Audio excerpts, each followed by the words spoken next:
Fermez les yeux un instant et imaginez un filtre. Un filtre invisible, posé délicatement sur votre regard depuis votre premier souffle. Ce filtre ne vous aveugle pas. Non. Il fait quelque chose de bien plus insidieux. Il choisit, avec une précision chirurgicale, ce que vous avez le droit de voir. Il accueille à bras ouverts tout ce qui vous rassure. Tout ce qui vous murmure à l'oreille « tu as raison ». Et il repousse, silencieusement, impitoyablement, tout ce qui pourrait vous déranger. Ce gardien silencieux, c'est votre propre cerveau. Et en finance, il est votre pire ennemi. Pourquoi sommes-nous câblés ainsi? Pour comprendre, il faut remonter loin. Pour nos ancêtres, le doute était un danger mortel. L'hésitation était une faiblesse. Appartenir au groupe, partager les mêmes croyances, c'était survivre. Avoir tort, c'était risquer l'exclusion. Aujourd'hui, cette peur archaïque s'est transformée. Elle est devenue une douleur psychologique. Votre cerveau préfère le confort d'un mensonge partagé à l'inconfort d'une vérité isolée. Il tord la réalité pour protéger votre ego fragile. Le processus est une boucle parfaite et infernale. D'abord, vous croyez. Ensuite, vous cherchez des preuves. Mais attention, vous ne cherchez pas la vérité. Vous cherchez la confirmation. Vous devenez l'avocat de la défense de vos propres désirs. Prenons un exemple moderne. L'investisseur crypto. Il est persuadé que son actif va décoller vers la Lune. Il ouvre son navigateur. Est-ce qu'il clique sur les dangers de la crypto? Jamais.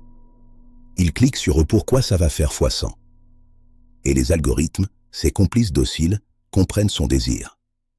Ils ne lui servent que ce qu'il veut manger. Il se construit une prison dorée de certitude. Il se sent génial, visionnaire, alors qu'il est simplement aveugle. En finance, cette cécité volontaire se paie cash. Le biais de confirmation transforme le risque en surprise totale. Vous ne voyez pas le mur arriver parce que vous avez passé des mois à regarder des photos de la route dégagée. Vous accumulez des positions fragiles. Vous moyennez à la baisse sur des actions perdantes en vous répétant les arguments qui vous rassurent. Le marché se trompe, dites-vous. Non. C'est le miroir qui est déformant. Le pire, plus vous trouvez de confirmation, plus votre confiance augmente.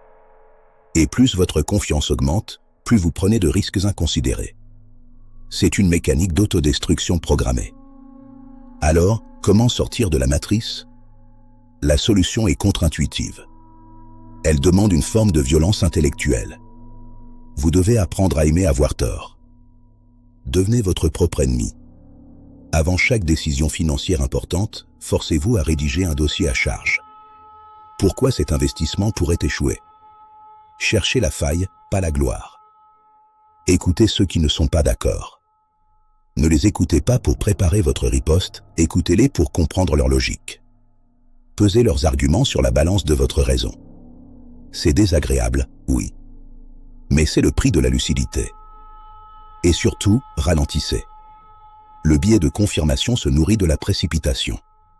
Donnez à votre cerveau rationnel le temps de reprendre le volant à votre cerveau émotionnel. Une nuit de sommeil vaut souvent des milliers d'euros d'économie. L'objectif n'est pas de devenir un robot sans conviction. C'est de devenir un investisseur conscient. Conscient que sa première intuition est souvent un piège tendu par son propre ego. Briser le miroir de la confirmation, c'est commencer à voir le monde tel qu'il est. La véritable intelligence financière n'est pas de savoir prédire l'avenir. C'est de savoir à quel point nous sommes mauvais pour le faire. Accepter l'incertitude. Embrasser le doute. C'est là que réside la vraie sécurité. Si cette exploration de votre psychologie vous a aidé à voir plus clair, prenez un instant pour soutenir la chaîne. Un abonnement, un j'aime, ce sont des signaux que nous apprécions.